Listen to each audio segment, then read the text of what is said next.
बंधु नमस्कार। तो कुंभ राशि वालों, कैसे हैं आप लोग? उम्मीद करते हैं महामाई मां बगलामुखी की कृपा और आशीर्वाद से बहुत अच्छे होंगे। तो कुंभ राशि वालों, ध्यान से समझिए, 12 से लेकर 30 अप्रैल तक भूल कर भी किसी को मत दे देना अपनी यह एक छोटी सी चीज। ये चीज आप निश्चित तौर पर किसी को देंगे ही देंगे, और इसको देते ही आपका सूर्य, गुरु, मंगल और चंद्रमा खराब हो जाएगा, नकारात्मक हो जाएगा, और इन्हीं ग्रहों की वजह से आपके जीवन में अब खुशियों का आगमन होने वाला है। जी हाँ बंधुओं, इन बातों को बिल्कुल भी हल्के में मत लेना। ये बातें आपके जीवन में बहुत महत्वपूर्ण किरदार निभाने वाली हैं। यदि आप जानबूझकर भूल करते हैं, आपको उसकी सजा मिलती है। आप अग्नि में हाथ डाल देंगे, चाहे जानबूझकर डालें या गलती से डालें, हाथ जलेगा ही। गलती का काम है कि दुष्परिणाम देना, अग्नि का काम है जैसे जला देना। इसीलिए हम आपसे कहते हैं इस कार्यक्रम को अंत तक देखना। इस कार्यक्रम में हम आपको बताएंगे कि आप कौन सी बड़ी भूलें करने वाले हैं। गुरु का नक्षत्र परिवर्तन हो चुका है, सूर्य का राशि परिवर्तन होने वाला है, और उसके बाद सूर्य देवता पर लगा ग्रहण जो राहु के साथ सूर्य के बैठने से लग रहा है, समाप्त होने वाला है। यानी सूर्य देवता पूर्ण प्रकाश अब आपके जीवन में लाने वाले हैं। प्रथम राशि है राशि चक्र की, जिसमें सूर्य देवता का गोचर होने वाला है। इसे मेष संक्रांति भी कहते हैं, बेहद महत्वपूर्ण है। इसका लाभ सीधा राशि चक्र की हर एक राशि को मिलेगा, आपको विशेष तौर पर मिलेगा। तो आपको इस कार्यक्रम को अंत तक देखना है, क्योंकि इस कार्यक्रम में हम ना केवल आपको ये बताने वाले हैं कि आप कौन सी भूलें ना करें, गलतियां ना करें, ताकि आपके साथ अनर्थ ना हो जाए, अच्छे समय का आपको पूरा लाभ मिल पाए। इसी के साथ साथ हम आपको बताएंगे 2 ऐसे महाशक्तिशाली सूर्य देवता से जुड़े हुए उपाय, जिनके करने से मात्र 7 दिनों में ही आपको परिणाम दिखाई देने शुरू हो जाएंगे। जी हाँ बंधुओं, लंबा चौड़ा इंतजार करने की जरूरत नहीं है। 7 दिन के अंदर आपको मनोकामना पूरी होती हुई दिखाई देगी। फिर चाहे आपके ऊपर कर्जा हो, चाहे आपका कोई कोर्ट केस चल रहा हो, चाहे पति पत्नी के बीच प्रेम संबंध ना बचा हो, बात तलाक तक आ गई हो, या फिर किसी भी प्रकार के शत्रु की बाधा हो, कोई आपको चैन से जीने नहीं दे रहा है, परेशान किए जा रहा है, ऐसी किसी भी स्थिति में आपको केवल 7 दिनों में परिणाम दिखाई देंगे, इस बात की गारंटी है। ऐसे महाशक्तिशाली प्रयोग हम आपको आगे इस कार्यक्रम में बताने जा रहे हैं। कहने का मतलब यह है कि आज का यह जो कार्यक्रम है, यह बदलते समय की मांग के अनुसार आपके पास आया है, और समय पर जो चीज हमें मिल जाती है उसका आनंद ही कुछ और होता है। मरीज जब बीमार है, उस समय उसे दवाई मिल जाए तो वह स्वस्थ हो जाता है, जीवन का आनंद भोगता है। अगर मरीज मरणासन्न हो जाता है या फिर स्वर्ग सिधार जाता है, उसके बाद दवाइयां देते रहने से क्या लाभ है। इसी प्रकार समय का महत्व जानिए, समझिए। समय पर यह कार्यक्रम आपको मिला है, इसे अपने हाथ से न जाने दीजिए। पूरा देखिए, अंत तक देखिए। थोड़ा समय लगेगा, लेकिन यह जो समय है, इस समय को आप यहां इन्वेस्ट करेंगे, फिर आपका आने वाला समय स्वर्ग के समान सुंदर हो जाएगा। हम इस बात की गारंटी देते हैं। हम अपने कार्यक्रमों में ना केवल उपाय बताते हैं, ना केवल सावधानियां बताते हैं, बल्कि हम आचरण के विषय में बात करते हैं। धर्म युक्त आचरण कैसे किया जा सकता है, कैसे अपने जीवन में एक सात्विक धारा को प्रवाहित किया जा सकता है। क्योंकि देखिए, जीवन तो सभी जीते हैं, पशु भी अपना जीवन जी रहे हैं और एक दिन इस संसार से चले जाएंगे, लेकिन मानव में और पशु में कुछ तो अंतर है। भगवान ने मानव को इतनी बुद्धि, इतना विवेक, इतना बल, सोचने की क्षमता क्यों दी है? क्योंकि मानव से भगवान को उम्मीदें भी ज्यादा हैं। तो अब हमारा कर्तव्य है कि हम इस संसार में आए हैं तो धर्म को साथ लेकर चलें, और केवल धर्म में ही इतनी शक्ति है कि वह आपको आपके असली उद्देश्य तक पहुंचा सकती है कि आपका इस संसार में आने का क्या लक्ष्य है, क्या उद्देश्य है। जी हाँ बंधुओं, बहुत ही शक्तिशाली ज्ञान है आज के इस कार्यक्रम में। आपको इस कार्यक्रम को अंत तक अवश्य देखना है। अगर नहीं देखेंगे तो यह आपके जीवन की सबसे बड़ी भूलों में से एक होगी। जी हाँ, तो उम्मीद करते हैं आप हमारी भावनाओं को समझ रहे हैं, हमारी मेहनत को समझ रहे हैं, क्योंकि आसान नहीं होता है सटीक और श्रेष्ठतम ज्ञान प्रतिदिन लाना। हम आपके लिए बहुत मेहनत करते हैं, प्रयास करते हैं, और सर्वश्रेष्ठ समाधान, उपाय, क्रियाएं और जीवन विधियां लेकर आते हैं। तो इस मेहनत को थोड़ा सा समर्थन मिलता है जब आप इन चीजों को देखते हैं, समझते हैं और अपने जीवन में उतार लेते हैं, और आपके जीवन में बदलाव आते हैं, जो कि 100% आएंगे ही। क्योंकि जो बातें हम बताते हैं वे प्रैक्टिकल बातें हैं, वे कोई हवाई बातें नहीं है।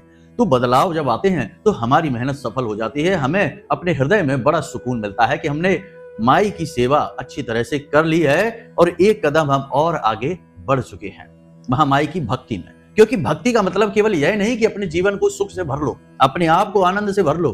भक्ति का असली मतलब, धर्म का असली मतलब, आस्था का असली मतलब यह है कि अपने साथ साथ दूसरों में भी खुशियों को बांटो, सबको प्रसन्न करो। इसीलिए तो संत जब ज्ञान प्राप्त कर लेते हैं, ईश्वरीय तत्व को समझ लेते हैं, तो लौटकर समाज में आते हैं और सबको जागरूक करते हैं, सबको सन्मार्ग पर लाने का प्रयास करते हैं अपने मधुर वचनों के आधार पर। तो आप समझिए कि यही तो भक्ति का स्वरूप है और यही हम कर रहे हैं। लेकिन आजकल सोशल मीडिया का जमाना है, तो यह हम सोशल मीडिया के माध्यम से कर रहे हैं।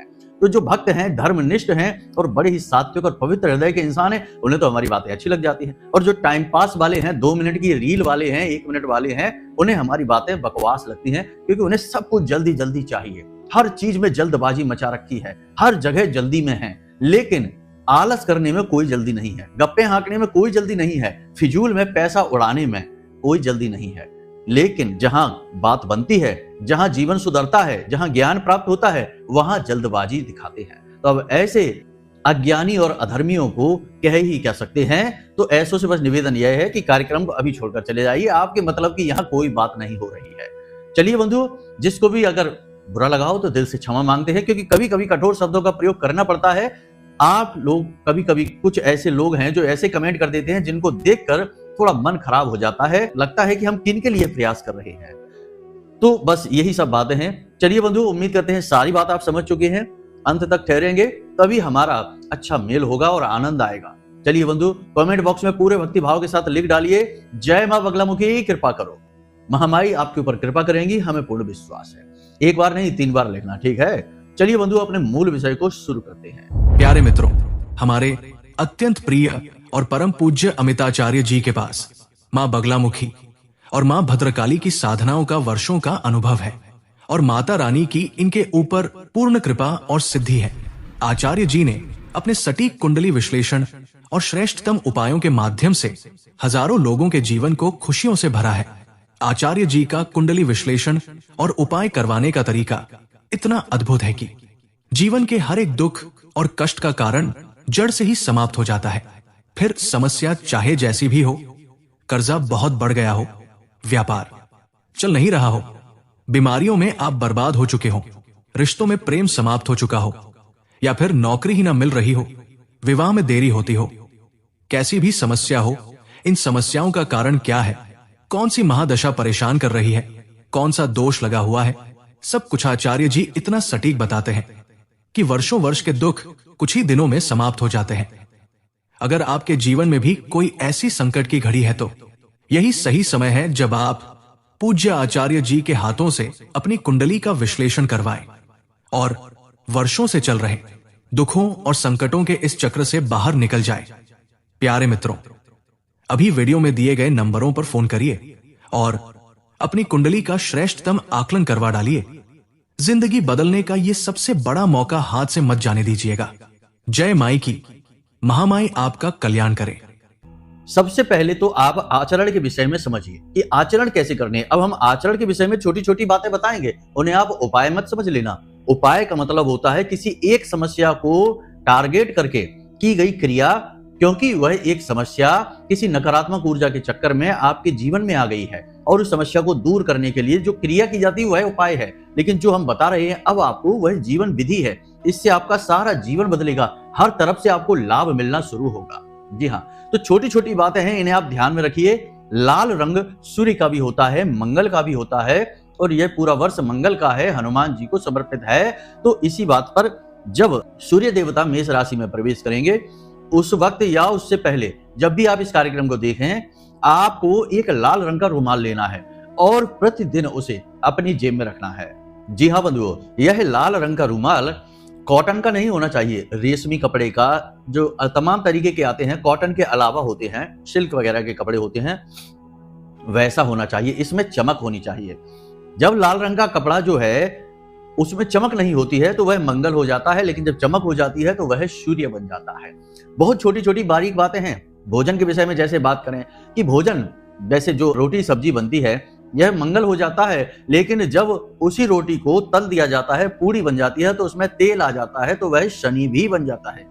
शनि मंगल का मेल हो जाता है और दोनों शत्रु हैं। इसीलिए आप अक्सर देखेंगे कि जो ज्यादा चिकनाहट वाला भोजन होता है, बहुत सारे लोगों को हजम नहीं होता, शनि पेट खराब कर देता है। तो आप देखेंगे कि बहुत से लोग कहते हैं कि हम पूरी नहीं खाते, हमें पेट दर्द होने लगता है, हजम नहीं होता, इसी की वजह से, क्योंकि दो शत्रु ग्रह मिल जाते हैं। तो छोटी छोटी बातें हैं, इन्हें आप ध्यान से समझिए।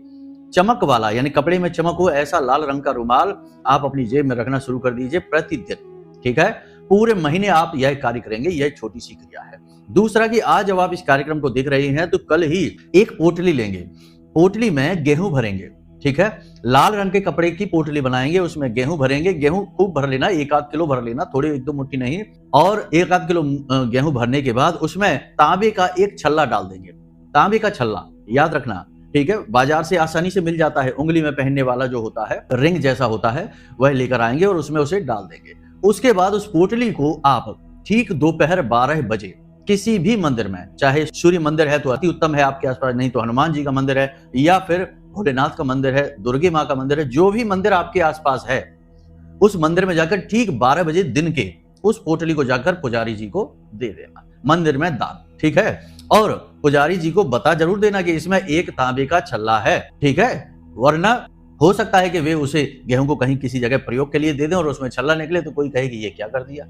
तो उन्हें कह देना कि यह सूर्य देवता का प्रयोग है, इसमें एक छल्ला है, इसे आप निकाल लेना, जो आपका मन करे वैसे आप प्रयोग कर लेना, मंदिर की सेवा में आप दे दीजिए। ठीक है, इतना आपको करना है। इसी के साथ साथ एक कार्य छोटा सा और कर लीजिए, ये भी दैनिक क्रिया में से ही है कि प्रतिदिन जब भी आप घर से बाहर निकलें तो अपने माँ अपने पिताजी के पैर छूकर निकलें। आपके पिताजी सूर्य हैं, माँ आपकी चंद्रमा है, और सूर्य और चंद्रमा सबसे ज्यादा दिव्य और पवित्र और दैवीय गुणों वाले ग्रह माने जाते हैं, ये देवताओं की श्रेणी में जाते हैं। ठीक है, तो आपको अपने माता पिता के पैर छूकर निकलना है, उनसे आशीर्वाद लेकर निकलना है। यदि ऐसा नहीं हो सकता, क्योंकि किसी किसी के माता पिता साथ नहीं रहते, तो उनकी एक तस्वीर, जिस तस्वीर जो आपने अपने घर में रखी है, उनकी तस्वीर के दर्शन करके निकलिए। अगर आप उनके पैर नहीं छू पा रहे हैं, कोई जैसे बात नहीं कर पा रहे हैं या फिर कुछ और कारण है, तो उन्हें बताकर निकलिए कि हम जा रहे हैं अपने काम पर, बस इतना सा। ये कार्य आप कर लीजिए। इन कार्यों को करने से सूर्य देवता की विशेष कृपा आप तक प्राप्त होने लगेगी, आपको मिलने लगेगी। एक छोटा सा कार्य और कर लीजिए। देखिए, सूर्य देवता का सीधा संबंध पितृ देवताओं से भी होता है। अब जैसे कि पितृ पक्ष के 15 दिनों में जो पितृ देवताओं की ऊर्जा धरती लोक पर आती है, शास्त्र कहते हैं कि वह ऊर्जा सूर्य की किरणों पर सवार होकर आती है, यानी सूर्य के माध्यम से ही आती है, और सूर्य लोक के तुरंत बाद पितृलोक है, ऐसी स्थिति शास्त्रों में बताई गई है। तो अब जब पितरों का सूर्य देवताओं से सीधा संबंध है, तो जब पितरों के लिए कोई भी कार्य किया जाता है तो उसमें सूर्य देवता को जरूर शामिल किया जाता है। जैसे कि तर्पण वगैरह है, अर्घ देना है, तो ये इसमें सूर्य देवता को शामिल अवश्य करते हैं, देखा ही होगा आपने। तो अब एक उपाय ऐसा जो पितरों को भी समर्पित है और सूर्य को भी समर्पित है, और पितृ और सूर्य की बहुत ही अधिक कृपा आपको प्राप्त हो जाएगी। पितृ यदि आपके किसी बात से नाराज चल रहे हैं, आपसे किसी वजह से रूठ गए हैं, तो उनकी भी कृपा आशीर्वाद आपको मिलेगी, पितृ आपके प्रसन्न हो जाएंगे। क्या करना है ध्यान से समझिए। एक आपको रोटी बनानी है, उस रोटी पर आपको घी लगा देना है। ठीक है, मोटी सी एक रोटी बनाइए, उस पर आपको घी लगा देना है, और उस रोटी को छोटी सी बना लेना, बहुत बड़ी नहीं बनानी, बिल्कुल जरा सी एक छोटी सी रोटी बनाइए, और उसके ऊपर 7 लौंगे आपको खड़ी ऐसे गाड़ देनी है। ठीक है, खड़ी लौंगे, फूल उसका ऊपर होगा, लौंग गाड़ देना है। इस प्रकार 7 लौंगे 7 दिन के लिए गाड़ देना है। सूर्य देवता के रथ में जो घोड़े लगे हैं वो भी 7 हैं, 7 दिनों के सूचक हैं। तो 7 लौंगे आपने गाड़ दी, उन लौंगों के ऊपर आप एक एक बतासा रख दीजिए। ठीक है, अब इस रोटी को ले जाकर आप अपने घर की छत पर रख दीजिए, जहां सूर्य की किरणें इसके ऊपर पड़े, प्रकाश इसके ऊपर पड़े। बस, बहुत ही सिद्ध प्रयोग है, बहुत ही बड़ा प्रयोग है। इस रोटी को खाने के लिए पक्षी आएंगे, कीट आएंगे, चींटियां वगैरह आएंगी, जो भी आएंगे इसे खाएंगे, आपको कृपा मिलेगी, और सूर्य देवता की किरण इसके ऊपर पड़ रही है, सूर्य देवता की भी विशेष कृपा मिलेगी। पितरों को समर्पित यह उपाय है, सूर्य देवता के माध्यम से पितरों की कृपा प्राप्त करने का बड़ा ही सरल और बहुत शक्तिशाली उपाय ये हमने आपको बताया। ये छोटी छोटी क्रियाएं हैं, इन्हें आप जरूर करिए। घर की जो आपकी पूर्व दिशा है उसे साफ सुथरा रखिए। सूर्य देवता को साफ सफाई बहुत अधिक प्रिय है। आप खुद ही समझिए कि जैसे आपके घर के जो कपड़े हैं और आपने धोए हैं और मान लो कि उनमें से स्मेल आ रही है, बदबू आ रही है, तो उन्हें आप छत पर सूखने के लिए डाल देते हैं और उनकी दुर्गंध चली जाती है। यानी सूर्य देवता जो है ना, गंदगी को पसंद नहीं करते हैं, नकारात्मकता को पसंद नहीं करते। जहां सूर्य का प्रकाश पहुंच जाता है वहां जो कीटाणु वगैरह होते हैं उनका शमन हो जाता है, नकारात्मक ऊर्जा समाप्त हो जाती है और दैवीय कृपा आने लगती है। तो पूर्व दिशा की ओर, उत्तर दिशा की ओर या फिर पश्चिम दिशा, कहीं भी किसी भी दिशा में आपकी खिड़की है, दरवाजा है, उसे खोल दीजिए सुबह सुबह और प्रकाश को अंदर आने दीजिए। परंतु दक्षिण दिशा की ओर यदि कोई दरवाजा खिड़की है उसे मत खोलना, उसे बंद रखना। वहां से प्रकाश अंदर आना बिल्कुल भी शुभ नहीं, अशुभ होता है, क्योंकि यह मृत्यु की दिशा होती है। कुछ समय के लिए सुबह के प्रकाश में आप छत पर जाना भी सीखिए और हो सके तो स्नान आदि करके सूर्य देवता को जल समर्पित करिए, अर्घ दीजिए उनको। अर्घ देने का बड़ा ही अच्छा और सरल नियम है कि जल लीजिए, उसमें थोड़ा सा कुछ मीठा मिलाइए, थोड़े काले तिल डालिए और एक लाल रंग का पुष्प, गुड़हल का पुष्प मिल जाए तो सर्वोत्तम है, नहीं है तो अपने घर में लाकर लगा लीजिए। लाल रंग का कोई भी पुष्प या उसकी एक पंखुड़ी डाल दीजिए और उसे जल को सूर्य देवता को समर्पित करिए। कमाल हो जाएगा। बहुत ही सिद्ध उपाय, बहुत ही सरल उपाय। पुराने जमाने में तो लगभग हर घर में बड़े बुजुर्ग और सभी लोग ये क्रिया किया ही करते थे, आपने देखा होगा। लेकिन समय के साथ हम अध कचरे होते जा रहे हैं, अपनी जड़ों से दूर होते जा रहे हैं। हम ये सारी चीजों को महत्वहीन समझते हैं, फिजूल की फालतू की बातों में ऐसा उलझ कर रह गए हैं कि हमारी हालत वैसी ही है जैसे कि अपनी बनाए हुए जाले में मकड़ी खुद ही उलझ कर रह जाए, वैसी ही हमारी हालत है। हमने अपने आसपास एक ऐसा भ्रम का जाल बना रखा है जिसमें ना तो हम विदेशी हुए ना हम देसी हुए, हम बीच में अटक कर रह गए, अधकचरे हो गए। और इस जाल में हम खुद ही उलझ कर रह गए क्योंकि हमारी सोच भ्रमित हो गई। हम ना तो अपनी जड़ों तक पहुंच पा रहे हैं और ना ही हम विदेशी और नकली ज्ञान तक पहुंच पा रहे हैं। तो हम बस बीच में फंस कर रह गए हैं और अपनी ही सोच, अपने ही विचारों में उलझ कर असली चीजों से दूर हो गए हैं। इसीलिए आप देखेंगे कि आज के समय में पुराने रीति रिवाज और परंपराओं की यदि कोई बात करने लगे तो लोग उसे दकियानूसी, अनपढ़, बेवकूफ समझने लगते हैं और ना जाने क्या क्या उसके विचार मन में आने लगते हैं। लेकिन ये सत्य नहीं है। जो भी व्यक्ति अपनी जड़ों से जितना दूर होगा, आधार से जितना दूर होगा, उसके समाप्त होने का, विनाश होने का और उसके जीवन में कष्ट आने का उतना ही ज्यादा खतरा होगा, याद रखना। तो ये सारी बातें आपने समझ ली। अब हम आपको बताते हैं उन 2 शक्तिशाली उपायों के विषय में। बहुत ही शक्तिशाली उपाय हैं, इन्हें आप ध्यान से समझिए। पीपल का वृक्ष जो होता है, दिन में दोपहर 12 बजे के आसपास यह सूर्य देवता का प्रतीक होता है। पीपल का एक ऐसा वृक्ष होता है जो लगभग हर मंदिर में होता ही होता है, आपने देखा होगा, हर मंदिर में होता है क्योंकि यह पूजनीय है। इस वृक्ष पे कई देवी देवताओं का वास होता है। पितृ देवता, लक्ष्मी माता और दरिद्रता को और शनि देव को, तमाम देवी देवताओं का इस पर वास होता है। भूत प्रेतों तक का वास इस पर माना जाता है, याद रखना। कुछ लोग पीपल के वृक्ष को जब उनके घर की दीवारों पर उगाता है, कहीं ना कहीं उगाता है, तो उखाड़कर यूं ही फेंक देते हैं, डर के मारे कि अरे इस पर तो भूतों का वास होता है। लेकिन मंदिर में जाकर उसे पूज देते हैं और घर पर उसे उखाड़कर फेंक देते हैं। तो ऐसा नहीं करना चाहिए। याद रखना कि कोई भी पौधा, देखिए यहाँ पर फिर से ज्ञान आ गया, आध्यात्म आ गया। आप कहेंगे कि गुरुजी आपने मुख्य बात नहीं बताई, यहाँ वहां भटका दिया। लेकिन गलती तो आपसे होती है ना, कोई भी गलती होगी उसकी सजा मिलेगी आपको। तो आप ऐसे नहीं जी सकते कि बस हम एक उपाय कर लेंगे और उससे हम जीवन में सुखी हो जाएंगे और बाकी 50 गलतियां करते रहें। तो अगर आपके घर में कोई ऐसा पौधा है, कोई ऐसा वृक्ष है जिसे आप हटाना चाहते हैं, काटना चाहते हैं, उखाड़ना चाहते हैं, तो नियम क्या कहता है, शास्त्र क्या कहते हैं कि उस पौधे का 7 दिन तक पूजन और निवेदन होना चाहिए, ताकि उस पौधे के अंदर जो जीव बस रहा है, क्योंकि पौधा जीवित है, पौधा मृत नहीं है, तो उस पौधे के अंदर जो जीव बस रहा है वह जीव आपको श्राप ना दे दे, आपसे रुष्ट ना हो जाए, क्योंकि उसका भी श्राप आपको लग सकता है। याद रखना कैसे, ध्यान से समझिए कि पुराने जमाने में जो लकड़हारे हुआ करते थे, सैकड़ों हजारों पेड़ काटते थे लेकिन कभी करोड़पति नहीं हुए, हमेशा बहुत ही बुरी स्थिति में रहा करते थे। आप देखिए पुराने जमाने की जो कहानियां हैं, शास्त्रों में भी बताई गई हैं, लकड़ी काटने का काम जो लकड़हारा करता था बड़ी बुरी हालत में रहा करता था क्योंकि पौधों का श्राप लगता था उसे। और भी बहुत सारी बातों से आपको हम ये समझा सकते हैं, परंतु इतनी बातें की जरूरत नहीं है। आपको क्या करना है, कोई भी पौधा है जैसे काटना है, हटाना है, 7 दिन तक रोज शाम के समय उसके जड़ के पास एक गाय के घी का दीपक जलाइए और उससे निवेदन करिए कि हे प्रभु, आप जो भी हैं, जैसे भी हैं, हमारा निवेदन स्वीकार करिए, हमें आपको यहां से हटाना होगा क्योंकि हमारे जीवन में कुछ रुकावटें आपकी वजह से आ रही हैं। देखिए इस संसार से तो सबको ही जाना है, जीवन और मृत्यु तो सबके साथ है, पौधे में जो जीव है वह भी इस बात को जानता है कि आज नहीं तो कल तो वह जाएगा ही, लेकिन यदि इस विधि से संस्कार युक्त उसे उठाया जाएगा, हटाया जाएगा, तो वह कभी आपको श्राप नहीं देगा। वरना जिन जिन लोगों ने पेड़ काटकर अपना घर बनवाया है उनके घर में कभी सुख नहीं आया, भयंकर नकारात्मकता आई है। लोग इस हद तक पागल हो गए कि इस जुआ, शराब और वेश्यावृत्ति में डूबकर अपने आप को ही समाप्त कर लिया। जी हाँ, आप खुद अपने आसपास उठाकर देख लेना, जिन्होंने पेड़ कटवाकर अपने घर बना लिए तो घर तो आलीशान हो गए, लेकिन उसमें रहने वाले लोग पागलों जैसी हरकतें करने लगे, विनाश हो गया उनका, बुद्धि भ्रष्ट हो गई।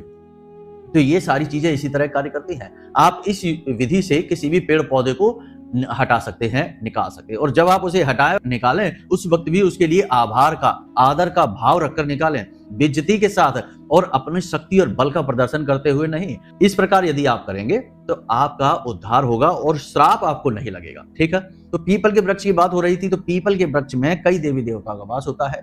दोपहर के समय 12 बजे के आसपास पीपल का वृक्ष सूर्य देवता का स्वरूप बन जाता है और पूरी कृपा देता है। तो जो सूर्य देवता के विशेष उपाय होते हैं वे दोपहर के वक्त ही किए जाते हैं, 12 बजे के आसपास। आपको क्या करना है, ध्यान से समझिए। 2 क्रियाएं हैं, इन्हें आप केवल 7 दिन तक कर लेना, अपनी विशेष मनोकामना को बोलते हुए सूर्य देवता से। ठीक है, सूर्य देवता को आप हल्के में नहीं लेना। बहुत से लोग तो सूर्य देवता को सूर्य देवता जैसा ही नहीं मानते, इज्जत ही नहीं करते उनकी। ठीक है, तो सूर्य देवता को शास्त्रों में भी, श्रीमद् भागवतम में भी 4 प्रमुख देवताओं में रखा गया है। हमने पिछले कार्यक्रम में भी बताया था आपको। तो सूर्य देवता जीवन का आधार है, तो आपको उनका सम्मान करना ही होगा और उनकी कृपा प्राप्त करनी ही होगी। तो अब ध्यान से समझिए आपको करना क्या है। आपको एक लाल रंग का कपड़ा लेना है, उस कपड़े में आपको पीली सरसों आप लेकर आइए बाजार से। 108 दाने आपको लेने हैं। ठीक है, 108 दाने, और उस लाल रंग के कपड़े में आपको डाल देना है। और लाल रंग के कपड़े में 108 दाने डालने के बाद एक तांबे का छल्ला, जी हाँ, तांबे का छल्ला आप रख देना और उसे लाल धागे से ही लपेटकर एक पोटली का रूप दे देना। छोटी सी पोटली आपकी बनेगी। इस पोटली को लेकर जाना है आपको दोपहर के 12 बजे। किसी भी दिन जा सकते हैं, 7 दिन सूर्य के होते हैं। वैसे रविवार सूर्य देवता का दिन माना जाता है, परंतु आप ये क्रिया किसी भी दिन कर सकते हैं, क्योंकि हर दिन सूर्य उदित हो रहे हैं, अस्त हो रहे हैं, हर दिन सूर्य का दिन है। ठीक है, यही तो बेवकूफी बहुत से लोग करते हैं, कहते हैं हम मंगलवार को नॉनवेज नहीं खाएंगे क्योंकि हनुमान जी का दिन है, बुधवार को खा लेंगे। ये बेवकूफियां हैं। हर दिन हनुमान जी का दिन है, हर दिन भोलेनाथ का दिन है, हर दिन प्रभु श्री राम का दिन है, हर दिन सूर्य देवता का दिन है। ठीक है, तो आपको यह क्रिया किसी भी दिन करनी है। आपको जाना है पीपल के वृक्ष के नीचे और एक छोटा सा गड्ढा खोदना है और अपनी मनोकामना को बोलते हुए ओम घृण सूर्याय नमः, मनोकामना को मन में याद करते हुए, इस मंत्र का उच्चारण करते हुए इस पोटली को उस वृक्ष के नीचे मिट्टी में दबा देना है। उसके बाद आपको सीधे वापस आना है, पीछे मुड़कर नहीं देखना है। ठीक है, सीधे घर वापस आना है, हाथ पैर मुंह धोकर अपने कमरे में जाना है, अपने दैनिक कार्य शुरू करने हैं। ये एक हो गया। इसी के साथ साथ ठीक अगले दिन से आपको तांबे का एक लोटा लेना है, उसमें आपको शुद्ध जल भरना है, थोड़ा सा गंगा जल डालना है, थोड़ा सा गाय का घी डालना है, थोड़ा सा दूध डालना है, थोड़ा सा गोमूत्र डालना है। ये सारी चीजें आपको डालनी है। उसके बाद थोड़ा सा कपूर डालना है और काले तिल डालने हैं। अब इस लोटे को लेकर, हाँ, एक लाल रंग का पुष्प भी डाल देना। इस लोटे को लेकर आपको ठीक 12 बजे, ठीक है, वह जो क्रिया की है उसके अगले दिन से ठीक 12 बजे पीपल के वृक्ष पर पहुंच जाना है और उसकी जड़ में अपनी मनोकामना को बोलते हुए, यानी मनोकामना को मन में याद करते हुए ओम घृण सूर्याय नमः इस मंत्र का उच्चारण करते हुए पीपल की जड़ को समर्पित कर देना है। ठीक है, इसे आपने करना है ठीक 7 दिनों तक। पहले आपने पोटली वाला कार्य किया, उसके अगले दिन से 7 दिनों तक लगातार इस क्रिया को आपको करना है। सही नियम यदि देखा जाए तो शनिवार के दिन पोटली वाला कार्य करिए और रविवार के दिन से यह क्रिया प्रारंभ हो जाएगी। ठीक है, और 7 दिनों तक आप एक ही मनोकामना को मांगेंगे, प्रतिदिन मनोकामना बदलेगी नहीं, इसे आप याद रखना। ठीक है, तो एक ही मनोकामना को मांगते हुए 7 दिन तक इस क्रिया को आप करिए और इसका चमत्कार देखिए। 7 दिन के अंदर अंदर आपकी इच्छा मनोकामना पूरी होगी 100% गारंटी के साथ। अभी तक ये उपाय असफल हुआ ही नहीं है। बाकी हमने जो पहले अन्य जो क्रियाएं बताई हैं उन्हें भी जीवन में उतारना। जब आप इस क्रिया को 7 दिन तक कर रहे हो तो आपको कुछ कार्य नहीं करने हैं। कौन से कार्य नहीं? अनैतिक गलत कार्य नहीं करने हैं। शराब नहीं पीनी है, जुआ नहीं खेलना है, सट्टेबाजी नहीं करनी है, गेमिंग ऐप जो चलती है आजकल मोबाइल में चल रही हैं पैसे लगाते हैं और लोगों को बेवकूफ बनाते हैं। ऐसे गेम वगैरह में पैसे नहीं लगाना, किसी का अपमान नहीं करना है, वाणी को शुद्ध रखना है, प्रतिदिन सूर्योदय से पहले जागना है और स्नान करना है। ठीक है, इन क्रियाओं को आप करिए और आपके जीवन में चमत्कार हो जाएंगे। अब हम आपको बताते हैं उस एक चीज के विषय में। देखिए बंधुओं, आपके पितृ पूर्वजों से जुड़ी हुई कोई एक चीज आपके घर में होगी। जैसे कोई इस संसार से चला गया और उसका वाहन रह गया, या फिर उसके वस्त्र, या उसका जो जेवर है, जैसे गले में चेन पहनते हैं, अंगूठी पहनते हैं, कुछ भी रह गया जो आपके पास है, तो अपने पितृ पूर्वजों से जुड़ी हुई कोई भी चीज किसी को भी मत दे देना इस पूरे अप्रैल के महीने में। कारण इसका क्या है कि जो भी आपके पितृ पूर्वज हैं उनका सूर्य देवता से सीधा नाता है। अच्छा, सूर्य देवता के पुत्र हैं आर्यमान, और आर्यमान पितरों के अधिपति माने जाते हैं, पितरों के मुखिया हैं, अधिपति हैं, पूजनीय हैं पितरों के लिए। तो आप समझिए कि सूर्य देवता से सीधा नाता है पितरों का। तो पितरों से जुड़ी हुई कोई भी वस्तु यदि आपके पास पड़ी है घर में, आप उसे फालतू समझते हैं और किसी को उठाकर यूं ही दे देते हैं, तो ये आप बहुत बड़ी भूल करते हैं। इस अप्रैल के महीने में, बाकी बचे हुए समय में बिल्कुल भी ये कार्य नहीं करना है। वैसे तो कभी किसी को नहीं देना है, पितरों की हर एक चीज आपके लिए है, तो आप उसे प्रयोग करिए, किसी को मत दीजिए। बस इस बात का आपको ध्यान रखना है। बाकी धर्म से जुड़ी हुई चीजें, जैसे धार्मिक किताब है, गीता जी है, या धार्मिक कोई मूर्ति है, कोई भी धार्मिक वस्तु है, किसी को भी यूं ही नहीं देना है। देना है तो मंदिर में जाकर दीजिए, दान वहां पर करिए। ठीक है, तो यहां तक सारी बातें आपने समझ ली हैं। अब इन बातों को जीवन में उतारिए, इन्हें प्रयोग में लाइए और चमत्कार होते हुए अपने जीवन में खुद देखिए। बहुत ही शक्तिशाली प्रयोग, क्रियाएं और जीवन की पद्धति आपको हमने बताई है। ये पद्धति वैसे तो बहुत सरल है, लेकिन आज के समय में लोगों को कठिन लगेगी, क्योंकि सरल चीजों को कठिन बना लिया है और कठिन चीजें, जो मूर्खों वाली चीजें हैं, उन्हें सरलता से अपना लिया है। 12-12 बजे तक सोकर जाग रहे हैं, रात रात भर जाग रहे हैं, मोबाइल में लगे हुए हैं, कुछ भी नहीं है, बस टाइम पास के चक्कर में उल्टी सीधी चीजें जो भी मन में आ गया खा लिया, जो जुबान को अच्छा लगता है, स्वाद में अच्छी है, खा लिया है, कितना ही कचरा, कोई दिक्कत नहीं है। तो ये सारा कुछ भी जो मन में आया वो बोल दिया, किसी से कुछ भी कह दिया, किसी के मन के बारे में नहीं सोचना है, दूसरों का ख्याल नहीं है। तो ऐसे जीवन से तो बिल्कुल ही नकारात्मक ऊर्जा भयंकर जीवन में फैल जाएगी और आप अपने साथ साथ अपने परिवार का भी विनाश कर देंगे। तो ऐसी जीवन शैली आपकी है, तो इससे बाहर निकलिए, शुद्ध हो जाइए। बस इन सब बातों को ही आपको बताना था। उम्मीद करते हैं कि सारी बातें आपने समझ ली हैं, आपको अच्छी लगी हैं, इनका आप लाभ भी ले पाएंगे। बाकी कोई यदि प्रश्न मन में उठे या फिर कुंडली का विश्लेषण कराना है, तो नंबर वीडियो में हमने दे दिया है, इन नंबरों पर फोन करिए, आपकी कुंडली का विश्लेषण हम स्वयं करके आपको दे देंगे।